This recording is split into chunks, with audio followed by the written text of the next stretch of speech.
नमस्कार, मैं आश्रुति वोरा और आप देख रहे हैं नेक्स्ट 9 न्यूज। आपका बहुत बहुत स्वागत है हमारे इस खास प्रोग्राम सियासी सच में। बात करेंगे आज हरियाणा की उस बिगड़ती राजनीति के बारे में, जिस राजनीति की चर्चा इतने लंबे समय से चलती आ रही है और सवाल उठ चुका है अब कि क्या हरियाणा में बीजेपी की सरकार कायम रहेगी? क्या हरियाणा में बीजेपी का दामन कायम रहेगा? क्या हरियाणा में भारतीय जनता पार्टी का दबदबा बना रहेगा? ये तमाम वो सवाल हैं जो अब उठ रहे हैं, क्योंकि नायब सिंह सैनी जो हरियाणा के मौजूदा मुख्यमंत्री हैं, उन पर अब ऐसी मुश्किलों की गाज गिर चुकी है, ऐसा मुसीबतों का पहाड़ टूट चुका है कि कहीं ना कहीं अब नायब सिंह सैनी की सरकार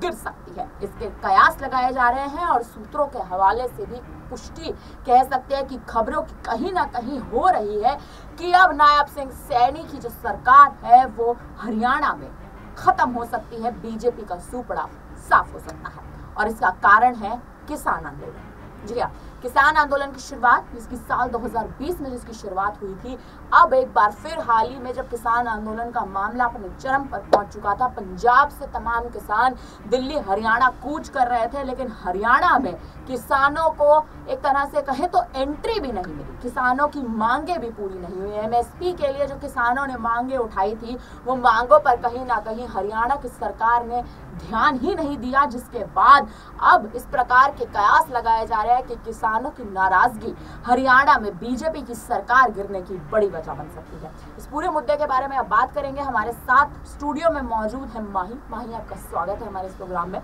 हम आपसे बात करेंगे अब हरियाणा की जिस बिगड़ती राजनीति, जिस प्रकार से आप देख रहे हैं कि हरियाणा का जो समीकरण है वो बिगड़ता नजर आ रहा है, किस हिसाब से देखते हैं आप ये पूरा मामला?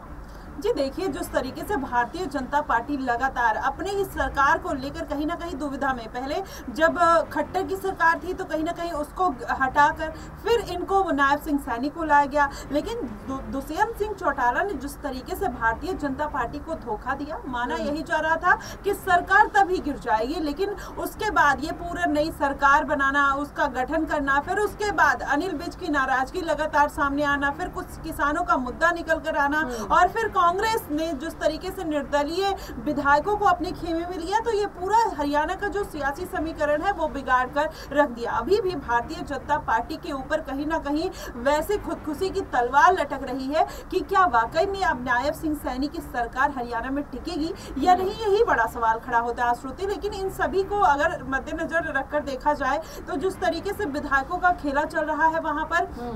तो माना यही जा रहा है कि अगर विधायक जिस तरीके से 2 निर्दलीय विधायक कांग्रेस के खेमे में चले गए, अगर 1-2 विधायक और इधर उधर होते हैं तो कहीं ना कहीं हरियाणा की जो सरकार है वो गिरने में वक्त नहीं लगेगा। और दुष्यंत सिंह चौटाला जिस तरीके से खुला समर्थन देते हुए नजर आए, वहीं लवली ने जिस तरीके से पूरा खेल कर दिया, तो माना यही जा रहा है कि आने वाले दिनों में बीजेपी की मुश्किलें खड़ी होने वाली है। और ऐसे में विधानसभा चुनाव तो अभी काफी समय है, लेकिन अभी लोकसभा चुनाव चल रहे हैं, अगर इसमें कुछ उलटफेर हो जाता है तो कहीं ना कहीं भारतीय जनता पार्टी की मुश्किलें बढ़ जाएंगी। देखिए, बिल्कुल ये सच है कि कहीं ना कहीं जिस प्रकार से हाल ही में विधायकों ने एक तरह से कांग्रेस को समर्थन देने का ऐलान किया था और उसके बाद लगातार 6 विधायकों ने हरियाणा के बीजेपी कैबिनेट मंडल से एक तरह से आप देखें तो अपना हाथ ही हटा लिया था, एक तरह से अपना समर्थन ही वापस ले लिया था कि हमारा समर्थन तो जो बीजेपी की तरफ है ही नहीं, हमारा समर्थन तो कांग्रेस की तरफ जा रहा है। मेरा अगला सवाल कहीं ना कहीं आपसे ये भी रहेगा कि जिस प्रकार से हाल ही में अनिल विज जो हरियाणा के पूर्व गृह मंत्री हैं, उनका जो कहीं ना कहीं बयान आया था किसान आंदोलन का पूरा मुद्दा मुखर करते हुए, क्योंकि जब हाल ही में किसान आंदोलन हुआ था तो हमने वो वीडियो भी देखा अनिल विज का, वो वीडियो हम अपने दर्शकों को अंत में जरूर दिखाएंगे। उस बकायदा बयान में जब उनसे पूछा गया कि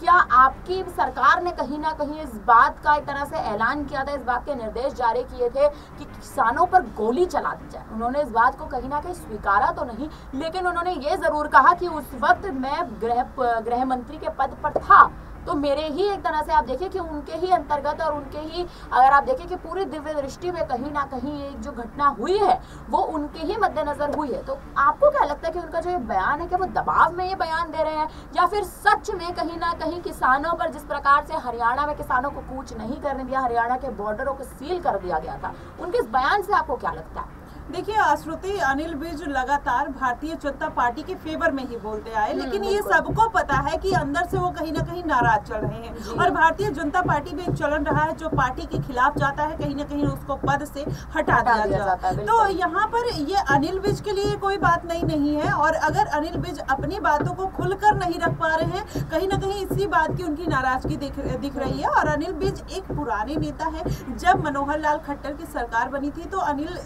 विज कहीं ना कहीं उसके लिए एक प्रबल दावेदार थे, लेकिन अनिल विज को साइडलाइन करके खट्टर को सरकार में लाया जाता है। फिर जब दूसरी बार सरकार बनती है, फिर अनिल विज को दरकिनार करके फिर नायब सिंह सैनी को वो बना दिया जाता है मुख्यमंत्री। तो ऐसे में ये तमाम तरीके का जो गुस्सा है कहीं ना कहीं वो अनिल विज के अंदर भरा हुआ है। चाहे वो किसानों का मुद्दा आपने जिक्र किया, किसानों को भी लेकर देखिए जिस तरीके से यहाँ पर गलती दोनों की तरफ से देखने को मिली। जिस तरीके से किसान कूच कर रहे थे, जिस तरीके से उसमें कुछ उपद्रवी भी थे, सब किसान ऐसे नहीं थे, लेकिन जिस तरीके से भारतीय जनता पार्टी ने उनके ऊपर कठोर एक्शन लिया, तो ऐसे में बहुत लोगों का वो दुख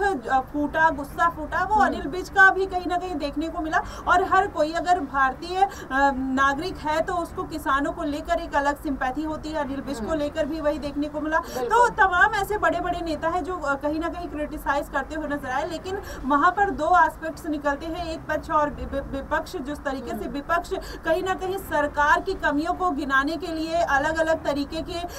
ऐसी गतिविधियां कराते हुए नजर आते हैं, तो सरकार का भी इस पर एक्शन लेना कहीं ना कहीं वाजिब था। लेकिन ये जो पूरा समीकरण बनता हुआ नजर आया, उसमें नुकसान जो है किसानों का हुआ, अनिल विज का हुआ। अनिल विज लगातार जिस तरीके से भारतीय जनता पार्टी को सपोर्ट, उनकी जो हालत देखेंगे ना आप,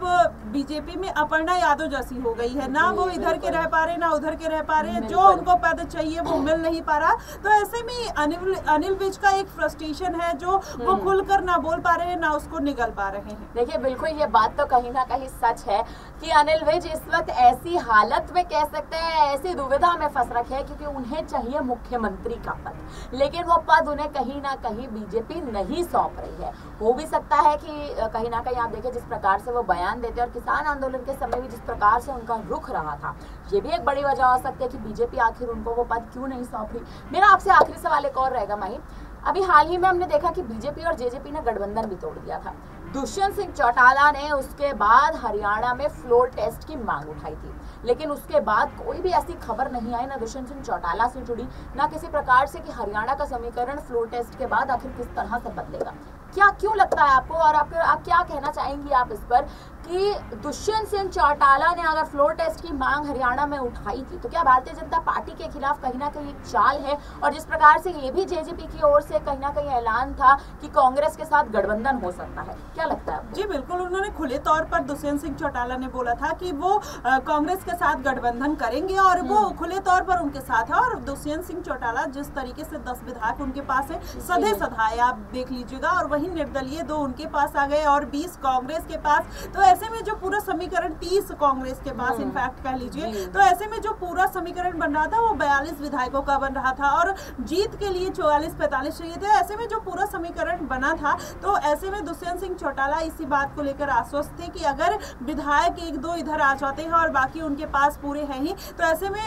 भारतीय जनता पार्टी की सरकार गिर जाएगी और उनकी सरकार बन जाएगी, कांग्रेस की सरकार बन जाएगी, और जिसके साथ वो गठबंधन में चले जाएंगे। कहीं ना कहीं दुष्यंत सिंह चौटाला भी मुख्यमंत्री को प्रबल दावेदार के रूप में अपने आप को देख रहे थे, लेकिन उनको भी नहीं बनाया जाता, अनिल विज को। और ऐसे में ये भी बात निकल कर आ रही थी कि अगर उधर से बीजेपी कहीं ना कहीं कोई अच्छी प्रतिक्रिया नहीं देती है तो अनिल विज को भी अपने खेमे में लाने की पूरी तैयारी की जा रही थी। तो ऐसा पूरा समीकरण बनाते हुए नजर आया। और फ्लोर टेस्ट की जो मांग उठाई थी उन्होंने इसी बात के और इसी कॉन्फिडेंस में उठाई थी, उनको पता था कि विधायकों की हेराफेरी हो गई है और कहीं ना कहीं कांग्रेस के पास पूर्ण बहुमत में आने की पूरी संभावना है, जिसकी वजह से दुष्यंत सिंह चौटाला इतने कॉन्फिडेंस में ये बात कहते हुए नजर आए। उन्होंने नायब सिंह सैनी के ऊपर सवाल उठाए कि वो एक अच्छे लीडर नहीं है, वो मुख्यमंत्री बनने लायक नहीं है। तो तमाम तरीके की अटकलें तभी निकल कर सामने आई और दुष्यंत सिंह चौटाला इसी बात को लेकर पूरी तरीके से आश्वस्त थे कि विधायक उनके पास है। देखिए बिल्कुल ये बात तो सच है कि कहीं ना कहीं दुष्यंत सिंह चौटाला तो पूरे आश्वस्त थे, और जेजेपी का और कांग्रेस का गठबंधन भी हमें आने वाले समय में वहीं देखने देखने को जरूर मिल सकता है। खैर अभी तो हम अपने दर्शकों को पहले वो बयान सुना दें अनिल विज का कि आखिर उन पर जब एक तरह से आप देखिए आरोप लगाया गया, उन पर जब हावी हो रही थी जनता, उन पर जब हावी हो रहे थे तमाम सिख, तो आखिर उन्होंने किस प्रकार से बयान दिया और कैसे एक तरह से अपनी बात को प्रस्तुत करा। सुनिए। मैं उस वक्त होम मिनिस्टर था, मैं उसकी जिम्मेवारी मैं भाग तो नहीं ना सकता, मैं भाग तो नहीं ना सकता, नहीं किसी के भी हुई मैं उससे भाग तो नहीं ना जिम्मेवारी ले रहे हैं, तो मैं भाग तो नहीं सकता। यहाँ जी मारे पाजी आप लोग कुछ कह देंगे, मार बच्चत कर देंगे, FIR कर देंगे, चलो जी कुछ कहेंगे महापार दिए जी, गड्डियाँ महापौर दी जी, 2 साल से सड़क बढ़ाई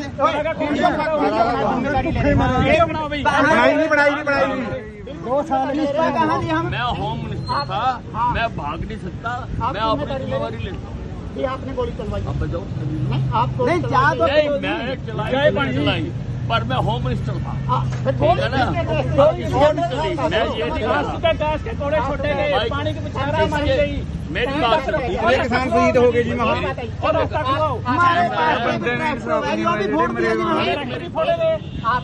प्यार से खड़े हैं ना, आपकी भी सरकार है, मैं प्यार से नहीं आप रास्ता एक बंदे ने किसी ने। तो सुना आपने कि अनिल विज ने आखिर किस तरह से बयान दिया और किस तरह से ये तक कह दिया कि उस वक्त में गृह मंत्री तो था, लेकिन ये कहीं ना कहीं जो निर्णय था ये मेरा नहीं था। फिलहाल अब कहीं ना कहीं देखिए देखना ये होगा माही, और दर्शकों से भी हम यही अपील करेंगे कि कहीं ना कहीं देखना तो अब ये है कि अब हरियाणा में आखिर सरकार बदलती है या सरकार टिकती है। क्या भारतीय जनता पार्टी एक बार फिर से हरियाणा में अपना दबदबा कायम रख पाएगी, और अगर कायम रखती है तो क्या मुख्यमंत्री एक बार फिर बदलेंगे? क्योंकि नायब सिंह सैनी के चेहरे पर मुझे नहीं लगता कि अब आने वाले हरियाणा के जो विधानसभा चुनाव है उनके चेहरे पर अब कहीं ना कहीं वोट होगा। और एक तरह से दूसरी ओर कांग्रेस जिस प्रकार से अब ताबड़तोड़ रैलियां हरियाणा में कर रही है, क्या इसका फायदा कांग्रेस उठाती दिखेगी? फिलहाल अब इन सभी सवालों पर अब आप क्या कहेंगे हमें कमेंट करके जरूर बताइएगा। बाकी इस वक्त के लिए दीजिए हम दोनों को इजाजत, बने रहिए हमारे साथ और देखते रहिए नेक्स्ट 9 न्यूज। धन्यवाद।